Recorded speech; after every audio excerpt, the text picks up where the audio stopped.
Olá pessoal, tudo bem? Rodrigo Barros por aqui, 11ª edição do nosso O Futuro da Alimentação, esse super programa que a gente tem gravado aqui, está me deixando muito feliz. A cada edição a gente traz uma pessoa bacana e os assuntos estão diversos ao redor desse tema que a gente gosta muito, formando esse ecossistema. E hoje eu tenho um xará aqui, ele está de novo look, né? Depois enfim, esse momento de pandemia, ele se transformou um novo homem.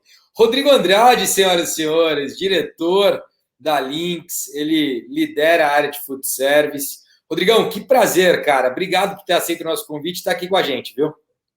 Valeu, Xará. Obrigado pela oportunidade de poder contribuir aí com a evolução do food service. Você, como sempre, sendo protagonista nesse setor, levando muito conteúdo e muita coisa relevante, né? Acho que o setor é uma forma contributiva da gente, cada um poder colaborar e no final aí todo o ecossistema acaba ganhando aí em termos de conhecimento, inovação, enfim. Temos muita coisa boa para falar hoje. Obrigado pelo convite mais uma vez. Imagina, meu irmão, um prazer. Quero dizer que a gente tem uma parceria bastante importante com a Lynx e você, sem dúvida nenhuma, um grande maestro nisso. É um cara que teve uma visão, aceitou lá quando eu falei para você, poxa, vamos fazer da Boalha um case do food service. Você aceitou a missão e por mais que a gente passe por vários desafios, eu acho que a gente tem caminhado rumo a esse accomplishment, né? a essa conquista. Então, muito obrigado pela sua confiança.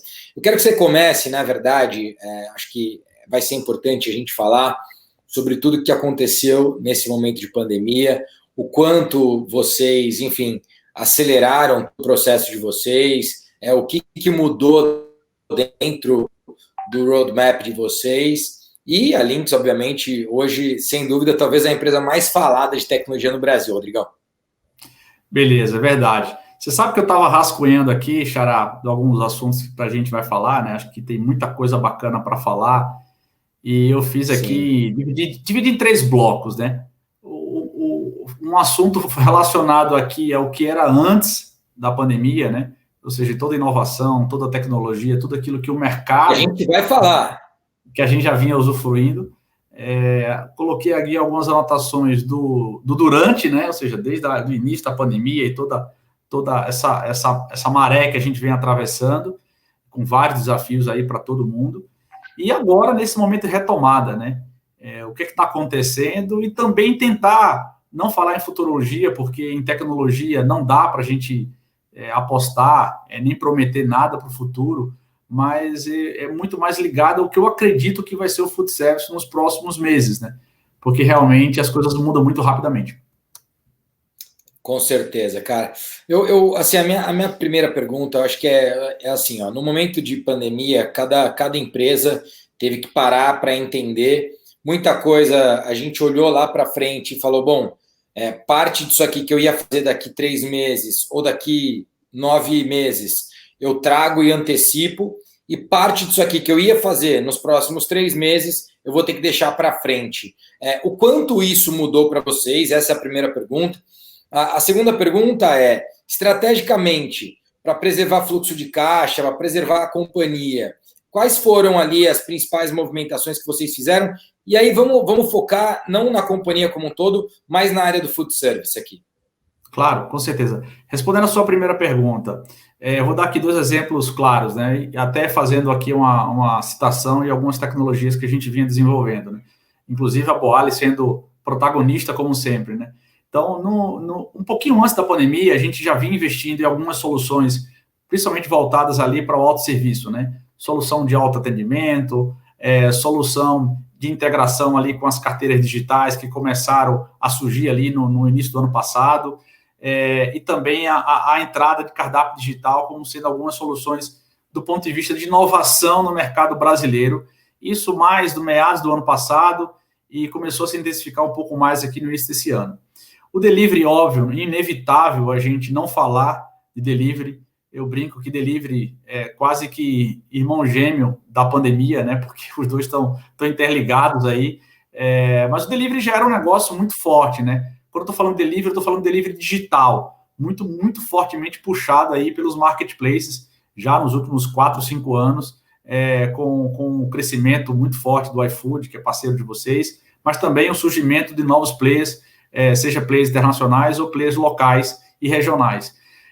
Mais impressionante, quando a pandemia entrou e dado a situação social e principalmente de saúde pública, no qual impôs para várias cidades do Brasil um único modelo de consumo, que era o delivery. E através desse modelo, de fato, houve uma pressurização. Eu digo que os primeiros 60 dias da pandemia, ali, abril até maio, houve uma pressurização do método. O que é que eu falo de pressurização do método? Quem tinha delivery, tornou-se ele mais forte. A Boali, inclusive, está muito fortemente inserida nisso.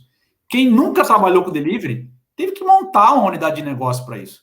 E o pensar no delivery não é só pegar lá o seu prato principal, colocar na embalagem, colocar numa empresa de logística ou num moto-entregador e segue lá a vida e entrega o produto para o cliente. Existe um repensar do negócio, na satisfação, na qualidade, na proximidade com o consumidor. Esse consumidor que até pouco tempo atrás consumia pouco pelo delivery, normalmente às sextas à noite e o sábado à noite, e até o domingão ali à tarde, e passou a consumir praticamente todos os dias, quase que as 3 refeições, né?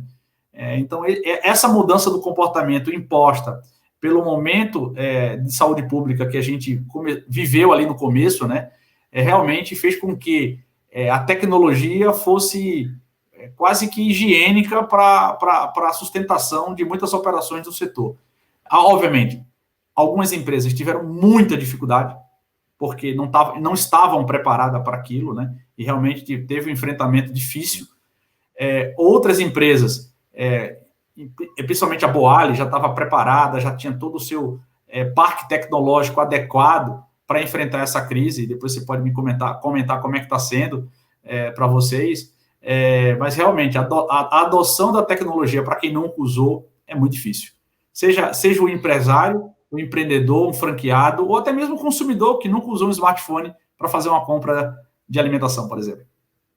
É verdade. Cara, aqui eu acho que é importante trazer, de fato, nós vínhamos num crescimento bastante importante, né? Janeiro de 2020, por exemplo, nós havíamos crescido no delivery quase que 6 vezes referente a janeiro de 2019. Quando a gente fala lá do same store sale, não era o same store sale, mas era o same net sale, né? Então, o net sale, a rede vendeu quase 6 vezes mais do que vendeu em janeiro de 2019. Esse foi um número importante, mas eu confesso que no mês de abril, eu acho que, assim como todo o mercado, a gente sofreu bastante. A gente tem alguns players do mercado, em alguns setores do food service, que tiveram um abril positivo, né? E aí eu não estou falando aqui de supermercado, não estou falando de varejista, estou falando de food service, né? Com poucas exceções, o food service teve um abril positivo no caso do delivery, né? Obviamente, balcão, todo mundo sofreu bastante, mas depois eu acho que, de fato, a gente teve uma recuperação importante. O mês passado foi, sem dúvida nenhuma, o mês que a gente mais vendeu no delivery na nossa história, né? Então, foi um mês importante.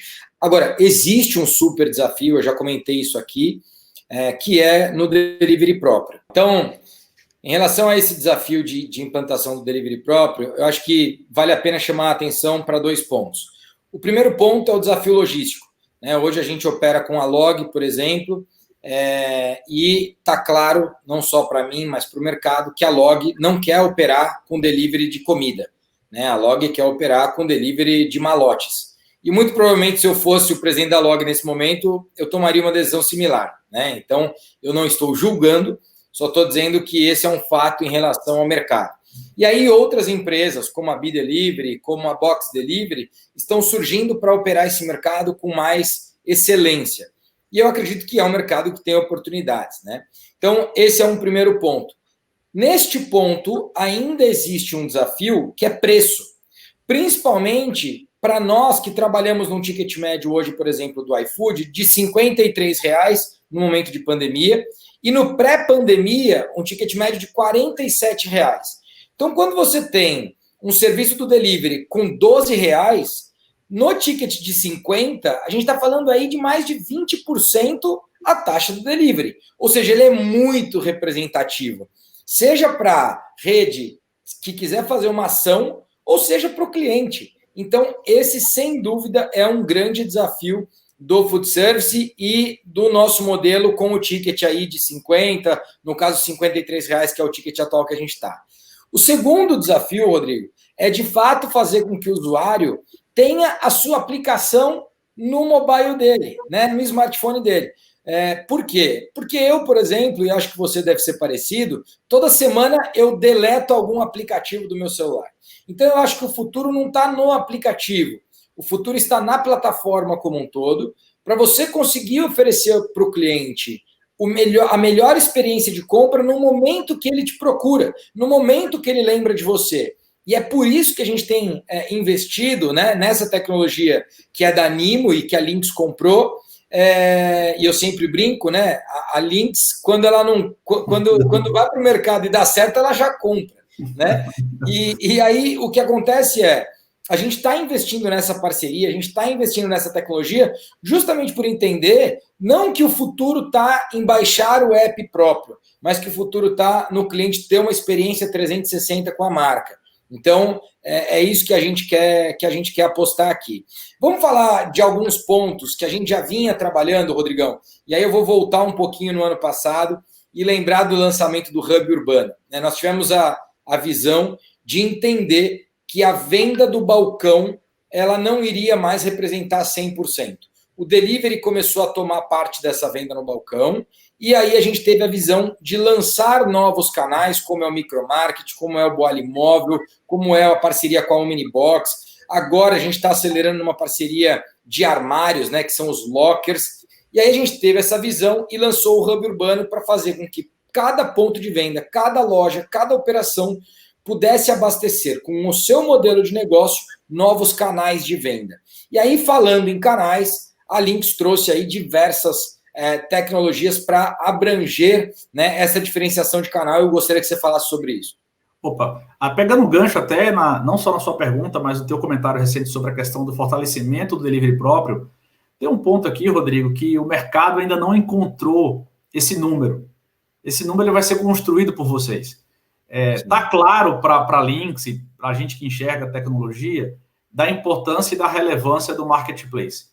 O marketplace ele tem um papel fundamental, que é a captação do novo cliente. E é por isso que eles investem muito fortemente em marketing, publicidade, propaganda, mídia digital, enfim, para poder captar um novo cliente. Aquele cliente que nunca comprou na plataforma do iFood e passou a comprar pela primeira vez. Ou já comprava, mas tinha um tempo de compra muito sazonal, né? Pô, 1 mês, 2 meses sem comprar, agora passa a comprar 1 vez por semana ou 2 vezes por semana. E nesse fluxo de interação do consumidor com o marketplace é onde entra o teu posicionamento como marca, produto e relacionamento com o cliente. Agora, uma vez que esse cliente foi conquistado pela Boali e ele passa a estar na tua régua de relacionamento, aí sim está totalmente linkado à tua estratégia de ter N canais. E você falou muito bem, não é um aplicativo, é uma plataforma. Eu posso não querer baixar o app da Boali, mas ser um consumidor frequente da Boali. Exatamente. Eu posso entrar no WhatsApp, eu posso entrar no Facebook Messenger, eu posso entrar no browser, eu posso fazer uma leitura de um QR Code que está ali destacado numa loja, ou numa loja de rua, ou numa loja de shopping. Enfim, não importa o meio, não importa o canal, importa a régua de relacionamento que você cria com ele e todas as vantagens e promoções e formatos de se relacionar com esse consumidor. Eu acho que esse ponto é um ponto bem importante. Em relação a novas tecnologias, e aí pegando o gancho do que a gente viu lá no Hub Urbano, acho que você tinha uma bolinha de cristal ali na convenção da Boali, quando você lançou ali o Hub Urbano, dizendo assim, olha, o futuro será esse aqui. Brincadeira à parte, você é um cara inspirador, Xará, é um protagonista desse setor, realmente, que está balançando aí as estruturas, né, no jargão popular. Mas quando você fala no conceito do Hub Urbano, você tem, na minha humilde concepção, na minha humilde avaliação, 2 temas de pano de fundo. O primeiro, como é que você rentabiliza o franqueado, que é o teu parceiro investidor? Sim, e como é que ele perpetua o negócio dele por muito tempo?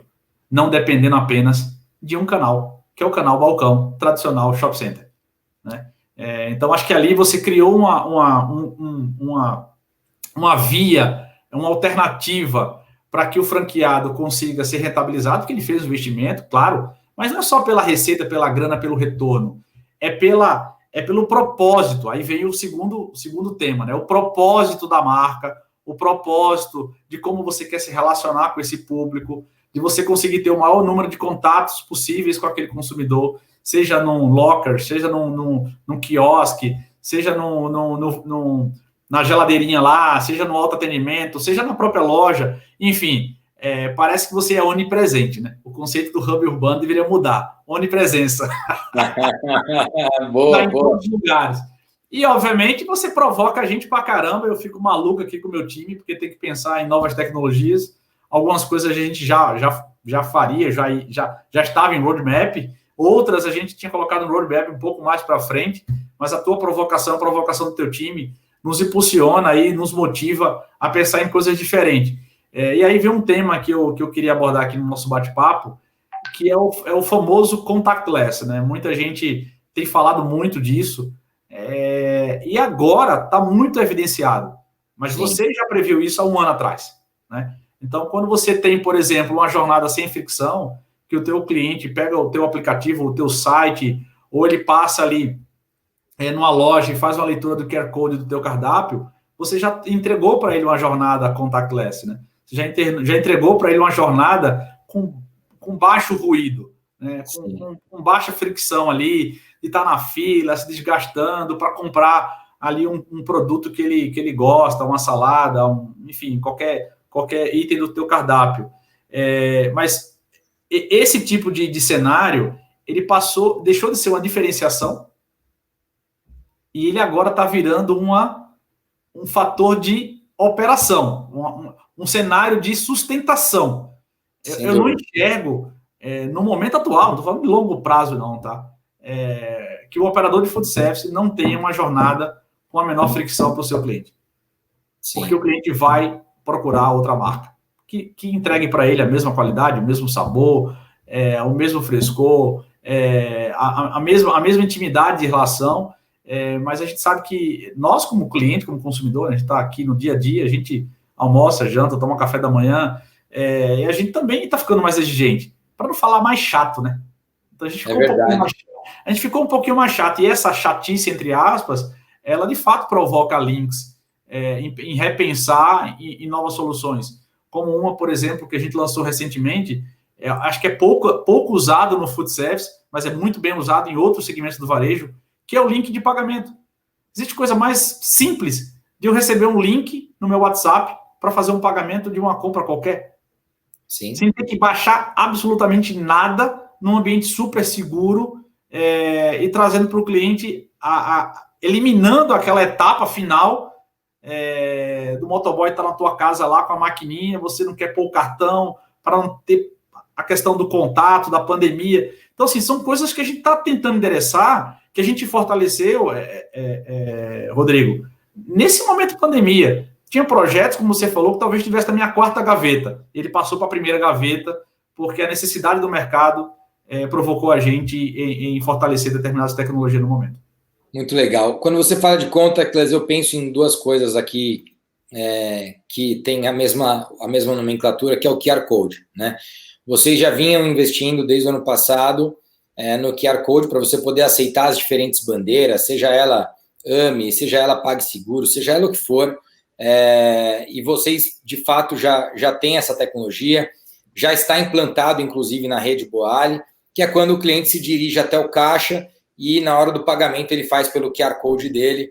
Então, isso já existe, já é algo que vocês já vinham trabalhando e que acelerou ainda mais essas negociações durante esse período de pandemia. E o outro é o QR Code de mesa, né? E que seja ele de mesa, que no nosso caso não é na mesa, mas é no menu board, que é digital, é no cardápio, que vai estar lá em formato de banner, é no cardápio que o sujeito vai olhar em PDF pelo WhatsApp, é no totem, que vai estar em cima do balcão, ele vai bater aquele QR Code, dali ele vai para o nosso cardápio, e do nosso cardápio ele finaliza não só o pedido, como a própria compra, né? E a gente, né, pegando carona nesse processo de aceleração, a gente também acelerou uma coisa que foi, a gente colocou um armário agora de retire aqui dentro das nossas operações, né?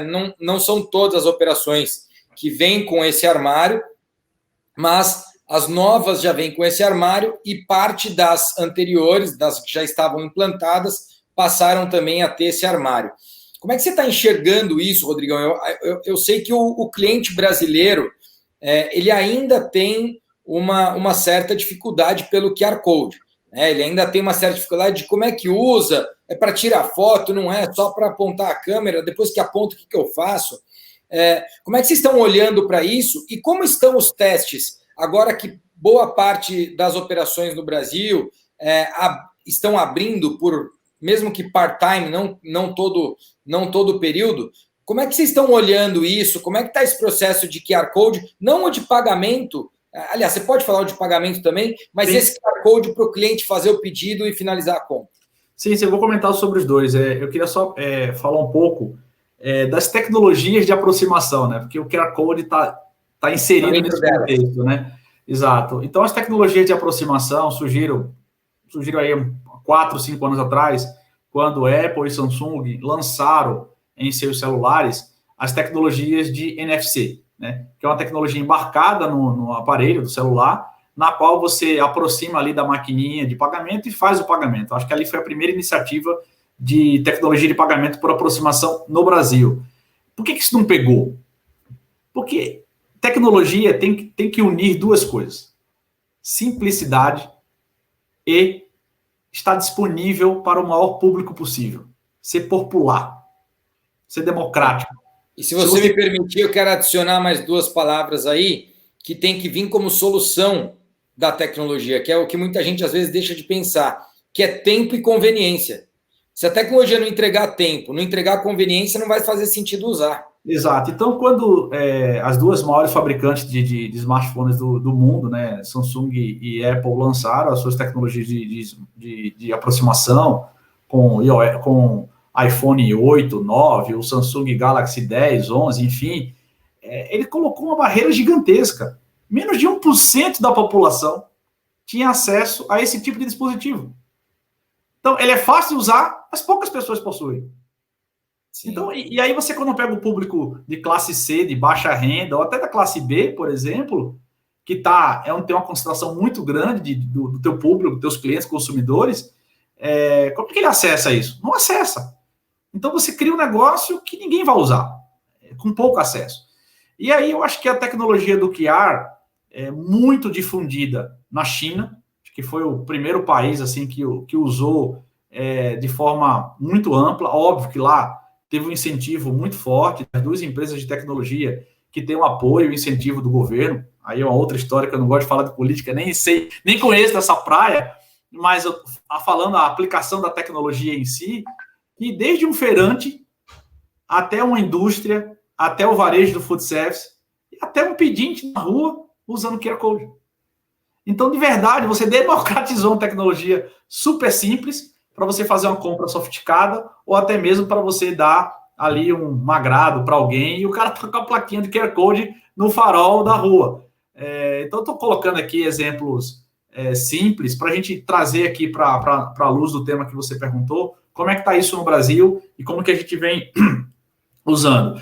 Eu acho que, de fato, o primeiro movimento foi a adoção do pagamento por QR nas carteiras digitais, né? São grandes empresas que entraram nesse mercado para disputar com as adquirentes aí. Então, entrou aí PicPay, Yami, Mercado Pago, Magalu, entre outras tantas. Empresas que têm tecnologia, que têm o seu público fiel ali de clientes, que já usam as suas plataformas de marketplace e disponibilizaram isso para os clientes. Sendo que, obviamente, para disponibilizar para o cliente usar, a outra ponta tem que estar preparada. A outra ponta, diga-se, operador do food service e as empresas de tecnologia que ajudam as empresas a operar esse negócio. De fato, a Lynx observou isso como um grande diferencial e, principalmente, que a gente poderia ajudar o varejista de maneira rápida. Porque ali também tinha um desafio grande, Barros. Pouca gente sabe disso, eu não quero falar muito técnico aqui. Mas cada carteira criou o seu QR, com o seu layout, com a sua configuração. Então, imagine o seu ponto de venda lá, tendo 3, 4, 5, 6 carteiras, 3, 4, 5 adesivos diferentes, 3, 4, 5 QR diferentes. Então, o que a gente fez? Universalizou esse negócio, criou um barramento único, que eu tenho apenas um QR Code no ponto de venda, e não importa qual é a carteira que o consumidor vai ali pagar. A gente percebeu um crescimento muito forte aí na representatividade do pagamento, né, distribuindo entre crédito, débito, dinheiro e as carteiras digitais. Isso está crescendo, obviamente que a taxa de penetração ainda é muito pequena, porque quando isso começou a pegar, houve a pandemia e acabou com a compra presencial. Com essa retomada agora do varejo e a reabertura gradual das lojas, eu acho que esse vai ser o principal meio de pagamento que deve crescer nos próximos meses, porque isso facilita e traz uma segurança maior para o teu cliente. Então, acho que essas tecnologias estão vindo para ficar. Falando um pouco do cardápio, esse sim é um exemplo super simples de aplicar tecnologia. Você pegar um QR, que aquele desenho, né, do QR representa o acesso ao seu cardápio. Sim. Então, você pode colocar na mesa, você pode colocar um adesivo colado no balcão, você pode colocar no menu board, você pode colocar na embalagem do delivery. Esses dias eu fiz uma compra no Marketplace, produto que eu comprei aqui para casa. Quando eu abri a sacolinha, que eu puxei o produto, tinha um folder com um QR do cara, assim, ó, da próxima vez, compre na minha loja própria. Então, assim, são coisas simples. Às vezes a gente acha que a tecnologia é um negócio complexo para comprar, para adquirir, para acessar, e o brasileiro, nesse quesito, é muito criativo. Então, acho que tem muita coisa para fazer para popularizar isso. Agora, Rodrigão, eu acho que tem um desafio em relação a isso ainda, que são as taxas, né? Uma coisa que sempre foi, nos últimos, talvez, 10 anos, ou até um pouquinho mais, um grande desafio, era a questão das taxas do cartão. Eu lembro, eu tô morando em Ubatuba, você sabe disso, já faz aí quase 5 meses, né? E eu lembro, tem uma pizzaria aqui chamada Pizzaria São Paulo. Para mim é uma das melhores pizzas do mundo, assim, é uma coisa excepcional. E ele foi aceitar cartão, débito ou crédito, acho que faz 1 ano. Até agora ele não aceitava cartão. E eu achava um absurdo aquilo, né? Mas eu entendi o lado dele, porque até talvez 3, 4 anos, a taxa era 3%, né? Então, assim, 3,5%. Então, tomava um valor dele muito grande. O que aconteceu, obviamente, é que essas taxas, inclusive, caíram. Hoje você tem aí, no débito, ela vai ser inferior a 1%, 0,89%, 0,79%, 0,69%, dependendo da negociação. E no crédito, 1,29%, 1,39%, enfim, vai tudo depender de negociação, mas vai girar em torno disso, né? As taxas de tecnologia ainda estão altas. E aí eu te pergunto, ela está alta por falta de escala, por enquanto, e aí conforme ela escala, o preço baixa, o percentual baixa, ou ela está alta porque, enfim, ainda tem que ser alta? Porque o mercado diz, tem demanda, então eu vou manter alta. Não, eu acho assim, eu acho que existe uma pressão, essa equação não é uma equação fácil da gente destrinchar ela aqui e compartilhar com todo o teu público de maneira muito simples, mas eu vou tentar fazer aqui algumas analogias que podem contribuir na discussão. Tecnologia, de maneira geral, seja empresa de software, seja empresa de serviço, mas tudo que está no meio da tecnologia é pressionado por 2 elementos: mão de obra e fornecedor de tecnologia, porque mesmo quem produz tecnologia precisa de um fornecedor de tecnologia.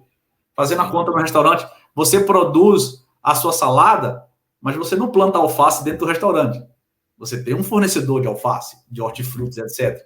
Então, fazendo essa mesma comparação, dentro de tecnologia você tem a mão de obra, que representa aí uma parcela significativa na composição de custo, porque é capital intelectual, são pessoas, né, que têm uma formação imersiva, com muito conhecimento, evolutiva, não é um negócio que você se forma e nunca mais estuda, você tem que estar ali o tempo todo se atualizando, né? Porque as coisas vão mudando e, de fato, é a dinâmica do setor. E o outro é o componente do fornecedor, que, obviamente, são as maiores empresas internacionais. E essas empresas internacionais pressionam fortemente o mercado brasileiro por conta do dólar. Então, antes da pandemia, o dólar estava na casa do 3,70, 3,80, 3,90, chegou a 5,50, 5,40, beirando os R$ 6. Então, isso traz uma pressão muito forte para as empresas de tecnologia, de maneira geral. E, obviamente, a Lynx, por ser uma empresa grande, por ter escala, por ter capilaridade, por ter musculatura, ela não vai ficar isenta 100% disso. É claro que a escala, que você bem citou, ajuda a diluir isso, mas não resolve. Né? E aí, na mão de obra, a gente está vivendo um outro cenário. A mão de obra hoje está ficando escassa, né? Mão de obra qualificada, e no setor de food service também é assim. Você buscar um chefe de cozinha altamente qualificado, é difícil achar. E na área de tecnologia, como o cenário atual provoca acesso e criação de mais tecnologia, a gente não triplica a quantidade de mão de obras em 2, 3 meses.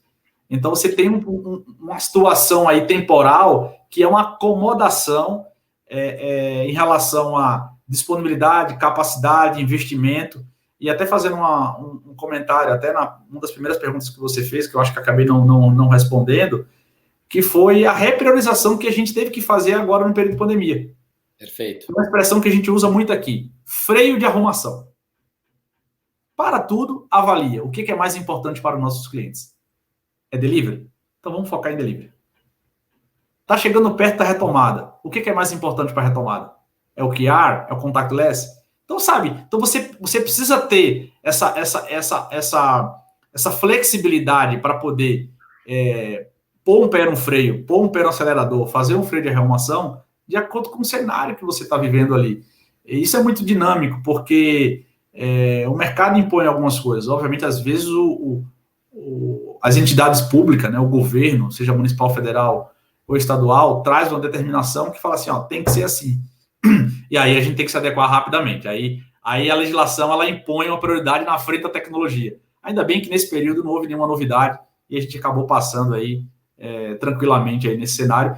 E a gente tem agora alguns produtos que eu não posso te falar, mas algumas novidades que estão vindo por aí. Como você não pode me falar? Eu tenho compromisso. Tem que falar para mim antes de falar para o Bob's, lá para o Bomeni, meu amigo.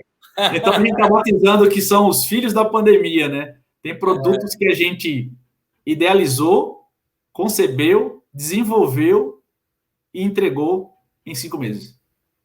Muito legal, muito legal. Rodrigão, eu vou te dar um exemplo aqui, ainda na pergunta anterior, mas aqui eu volto para os cartões lá do crédito, do débito, lembrando do meu amigo Fábio aqui da pizzaria que eu citei, que é o seguinte, se você pegar, por exemplo, uma operação Boali em Recife, tá?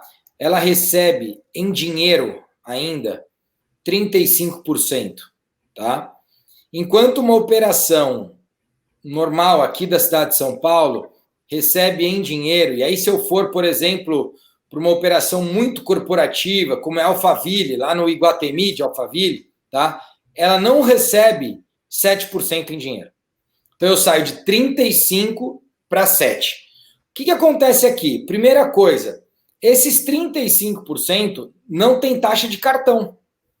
Né? Limpo, né? Como a gente chama, então, eu estou falando que desses 35%, meu franqueado está com, vamos falar, entre débito e crédito, ele está aí com pelo menos 1,1%, 1% a mais. Tá? Então, vamos fazer um faturamento de 150 mil reais, 50 mil reais, 1% é 500 reais no bolso dele. Tá? Sim. Segunda coisa importante aqui, uma operação como essa que eu citei do Iguatemi de Alphaville, ela tem mais de 20%, pode passar até de 25% de vale alimentação. E aí eu diria que essa taxa ela é quase proibitiva. Sim. A taxa do vale alimentação no Brasil é um dos maiores problemas, um dos maiores gargalos que o food service vive. E eu fico triste por não perceber que não existe um movimento organizado em relação a isso. E esse mercado ele é quase que monopolizado. Ele é um mercado de 2, 3 empresas. Né? E aí eu te pergunto, o que a Lynx tem feito na agenda dela de governança, de estratégia, de levar benefício para o cliente, para poder ajudar nessa questão? Sem te colocar aqui numa situação difícil e nem ao mesmo tempo quero que você fique em cima do muro. Não vou ser Moreiro, não, fica tranquilo. Eu acho Até porque eu já me posicionei. Óbvio, você pode, né? Não, brincadeira. Eu acho que assim, a questão do Vale Refeição, né, o famoso voucher que a gente chama, acho que vale a pena explicar um pouco aí para o teu público. Ele não é só um meio de pagamento, porque se ele fosse isoladamente um meio de pagamento, seria muito fácil de resolver, tá? Porque mercado, disponibilidade, concorrência, existe. Então, certamente, várias empresas surgiriam para equacionar essa questão da pressão do custo. O problema é que isso está vinculado a uma legislação. Sim. E aí é uma pauta que eu diria que não chamaria de uma pauta corporativa, mas uma pauta do segmento. Eu acho que quem poderia levar essa bandeira não é o Rodrigo da Lynx, não é o Rodrigo Barros da Boali, e sim as entidades do segmento. Aí eu estou falando em várias, a ABF, a Brasel, a ANR. Por quê? Porque você tem que ter uma representatividade, você precisa ter representatividade como entidade de classe, para abrir essa agenda com os governantes, seja ali senadores, deputados, enfim, para que levem essa pauta para mudar o modelo.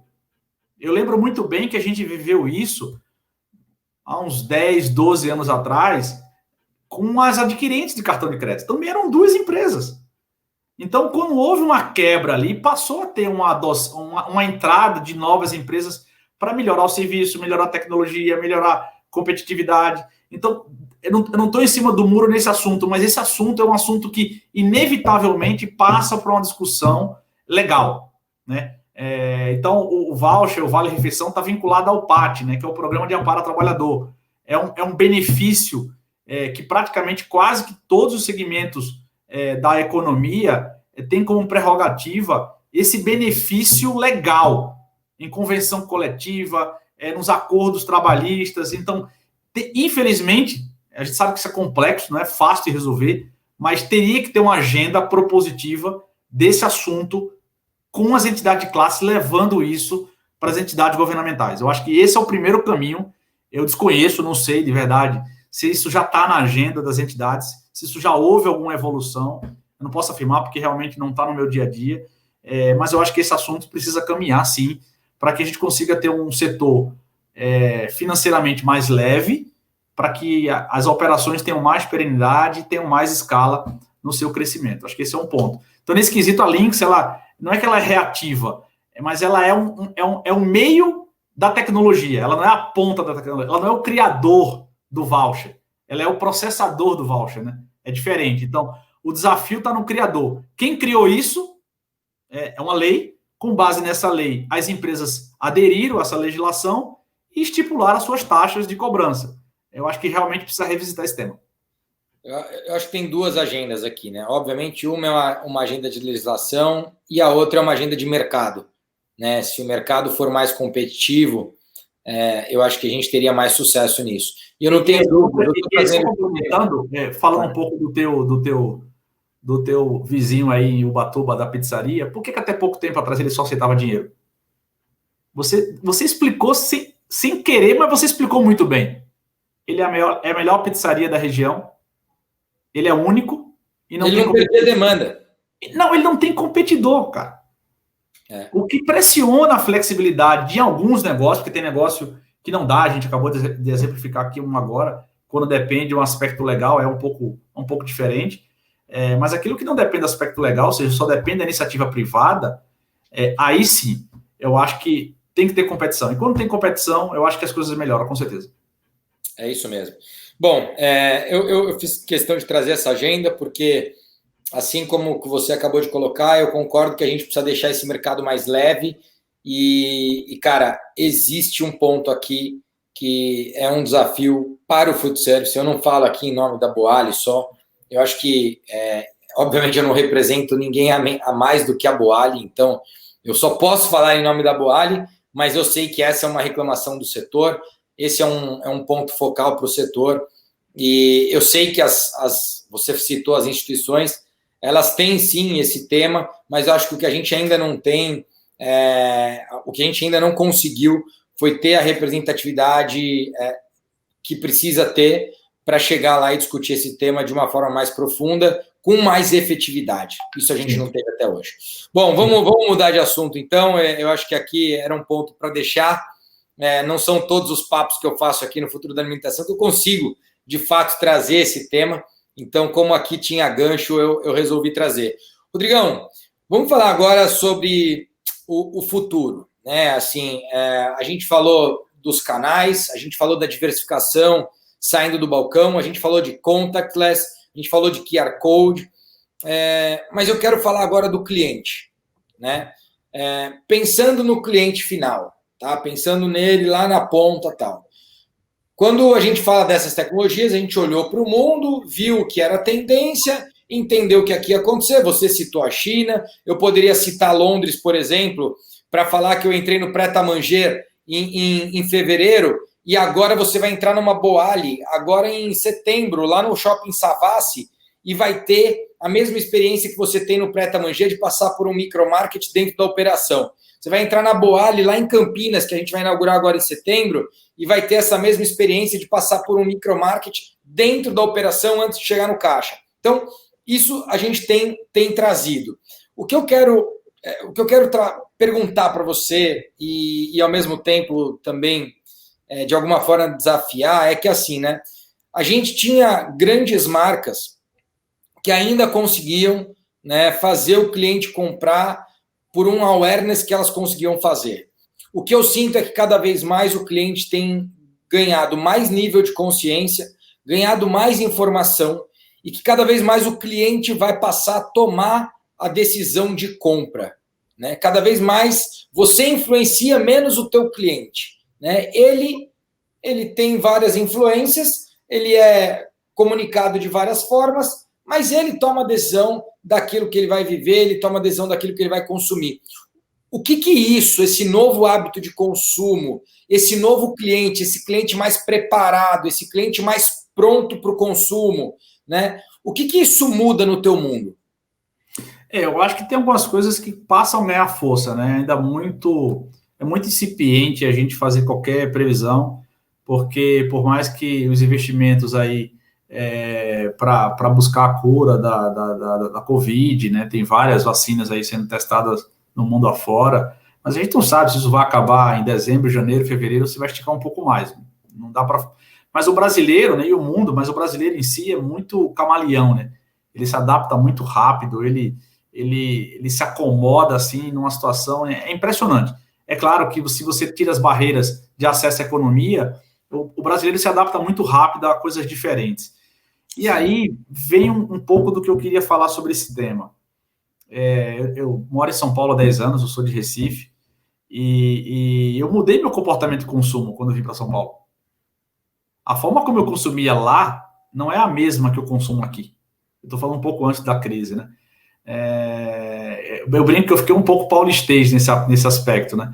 Então, ou seja, quando você quer fazer uma refeição, você quer ir para um entretenimento, qual é o primeiro local que você pensa? Shopping. É verdade. Então, quando eu vivia em Recife há 10 anos atrás, não era a minha primeira opção. Talvez fosse a última opção. Então, aqui em São Paulo, principalmente São Paulo, né, que é a maior economia do país, é muito forte isso, né? E, cara, esse negócio virou pelo avesso. Imagina a cidade de São Paulo não ter shopping, cara. Durante quase 5 meses. Como é que as pessoas consomem, né? Então, tem uma questão de acesso, mas tem uma questão de mudança de comportamento.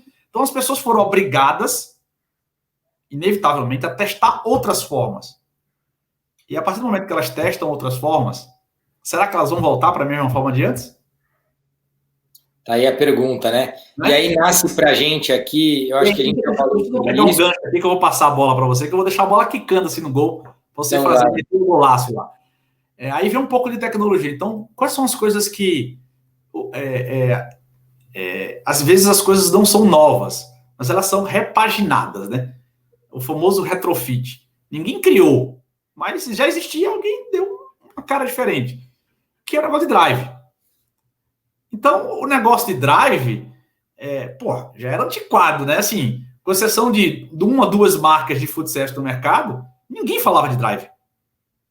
E você, com a bela sacada, mais uma vez, partiu na frente e está lançando aí operações com o novo conceito de drive.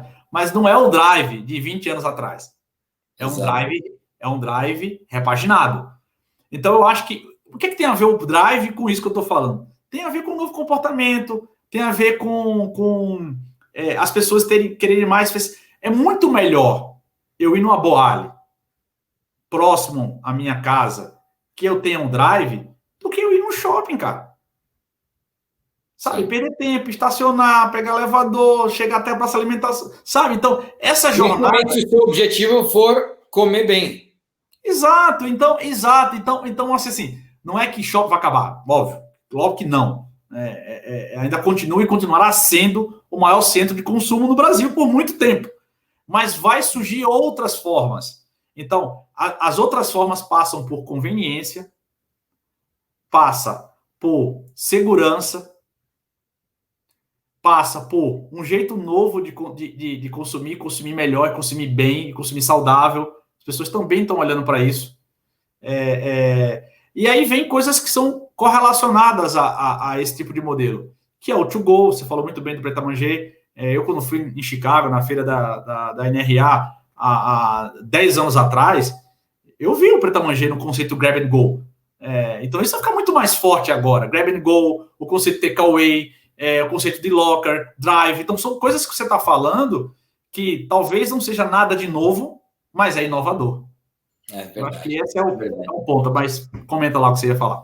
O que eu ia comentar é que, curiosamente, nesse tom do que você colocou, e aí eu sou um exemplo, né? Estou aqui há 5 meses em Ubatuba, a gente, enfim, isso é tema de debate aqui em casa, se a gente de fato fica mais aqui ou se a gente vai para alguma cidade do interior, mas na visão que eu tenho construído é que a gente vai expandir a Boali muito para o interior dos estados. E isso se deve a uma crença que eu tenho de que vai haver uma migração de talentos das capitais para o interior. Seja aquele talento que veio estudar, fez faculdade na capital, na grande capital, né? No caso da grande São Paulo, e aí acabou ficando, e aí ficou por aqui para trabalhar, e aí começou a constituir família. E que hoje olhou e falou, nossa, mas espera aí, com esse negócio de home office eu não preciso morar mais aqui, eu posso voltar a morar, sei lá, em Sorocaba, em Ribeirão Preto, em São José do Rio Preto, em Itanhaém, eu não sei, né? Então, eu tenho essa visão de que a gente vai ter uma migração forte de talentos, né? E quando eu falo em talento, eu falo de remuneração também. E quando o talento migra, ele leva o capital junto, ele leva a renda dele junto. E não, o salário provavelmente não mudou. Ele levou o salário, aumentou a qualidade de vida, diminuiu o custo, conseguiu ficar com mais dinheiro para o futuro. Então, cara, é um replanejamento de vida que eu acredito que vai acontecer, e aí a Boali vai querer pegar carona nisso e chegar nos estados. E aí tem um outro ponto disso que você falou, o drive-thru é algo que, de fato, a gente vai lançar um aqui, um em BH ainda esse ano, né? A gente abre 2 drive-thrus esse ano. E um outro ponto que é o crescimento de operações de rua, né? A gente inaugura uma dia 22 agora, sábado, né? E daqui 2 semanas em Campinas, as 2 de rua, né? E aí a gente vai inaugurar também em Dayatuba, vai ser uma operação delivery com grab and go, né? De rua, né? Então, você vê, a gente inaugurou aí, dessas 3, com as 3 que a gente já inaugurou, são 6 operações, todas fora de shopping, né? Todas fora de shopping. Exato. Então, pegando um gancho nisso, falamos de drive, falamos do grab and go, e tem um outro tema que também está muito popularizado, e nesse período agora foi muito difundido, mas algumas pessoas ainda não perceberam o que está por trás do conceito do Dark Kitchen ou Ghost Kitchen. Enfim, tem vários nomes que estão usando, mas vamos usar o Dark Kitchen, que é o mais utilizado. Sim. Porque o Dark Kitchen não é só você ter uma operação que é só cozinha para estar logisticamente mais próximo do cliente. Eu acho que tem outras coisas, tem outros pontos estratégicos, né? Então, a proximidade da marca ao cliente. Então, imagine, pega teu público, um cara que tem um sítio em Indaiatuba ou em qualquer cidade a 100 e poucos quilômetros de São Paulo, que ele está nesse home office, talvez ele vai ficar por mais tempo, até fique em definitivo, mas ele queria consumir no ali perto da casa dele, mas ele não está mais em São Paulo. Sim. Então, esse processo migratório, a gente sabe que vai acontecer, não sabe com que intensidade, porque realmente é muito difícil fazer qualquer prognóstico disso. Muitas empresas que dependiam de contratar mão de obra exclusivamente no seu território, sede, pode contratar em qualquer lugar do Brasil. Sem dúvida. Se é home office, eu posso contratar um profissional em Manaus, em Goiânia, em Imperatriz do Maranhão, em Indaiatuba, em Rio Preto. Pouco importa, se o talento está lá, ele tem os requisitos que são necessários para a tua empresa, você vai ter. Então, você vai ter mais gente consumindo também naquela região, não só pelo processo migratório, mas porque você trouxe talentos da região que até pouco tempo atrás você não pensava, né? Então, realmente, esse mercado vai mexer, vai mudar, mas eu acho que empresas protagonistas, inovadoras, que estão sempre com esse olhar atento à mudança e transformação, vão passar aí com uma certa facilidade nesse enfrentamento. Muito bom, Rodrigão. Rodrigo Andrade, senhoras e senhores, muito obrigado, cara, aí pela sua participação, além de um grande amigo e com esse nome bonito que tua mãe escolheu para você e que a minha escolheu para mim. Você realmente tem sido um grande parceiro nessa jornada que a gente tem feito aqui com a Boali. Estou muito feliz de estar aqui com você. Um grande abraço para você. Quero que você finalize dizendo qual vai ser o futuro da alimentação. O futuro da alimentação vai ser proximidade, relacionamento, tecnologia com facilidade e, obviamente, não esquecer das pessoas, porque as pessoas é o centro de tudo, né? A gente produz as coisas pensando nas pessoas. Show de bola. Irmão, obrigado. Um abraço para você, tá? Valeu, querido. Obrigado. Forte abraço aí. Até mais. Valeu, pessoal. Não esquece, toda terça-feira, 19 horas, um novo episódio sobre o futuro da alimentação. Tchau, tchau. Até a próxima. Valeu, Rodrigão. Um abraço.